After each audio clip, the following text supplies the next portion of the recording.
Earth Factor Asia with Lorraine Hahn. The power of citizen green.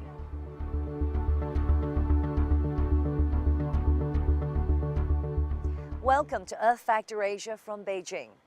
In finding solutions to Asia's daunting environmental problems, efforts by government and business leaders count for little without popular support. On this program, we'll be looking at extraordinary efforts made by ordinary people across Asia.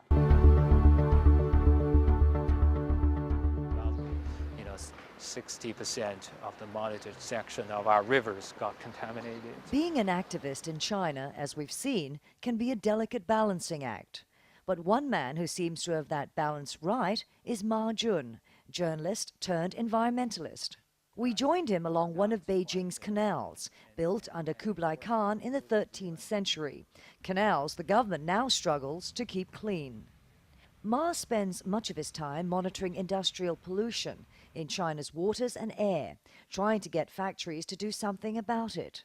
Ma says succeeding as part of the green movement here is all about building trust, slowly. China has a long history, and through all the history, China's ruled in a top-down way. You know, there's not much tradition for citizen involvement in public governance. So I think, now China is trying to build a modern society, and the government has realized that it cannot just do everything. It cannot just manage everything by itself. It needs non-governmental organizations to fill up some of the gaps.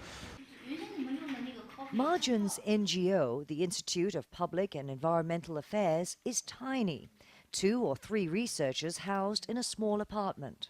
Using government reports, his staff compiles an online database of up to 18,000 companies, which in one way or another are breaking China's environmental laws. He then puts this list of shame online.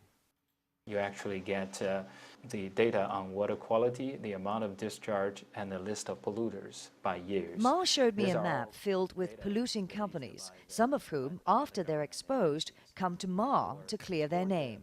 50, 60 of them have actually come to this office and sitting here to explain what went wrong, how they fixed the problem. So they actually provided all these documents to explain what happened and provide following up data.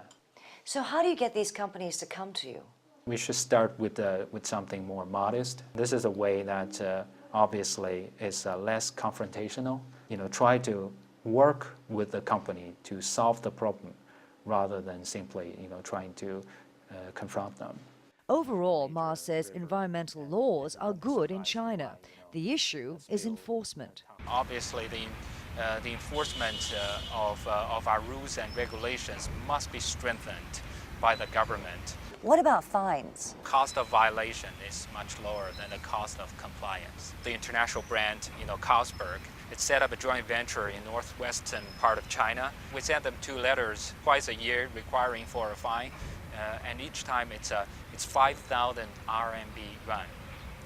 And to build a sewage plant, it will cost them 3.9 million yuan. Clearly, it's easier to pay the fine.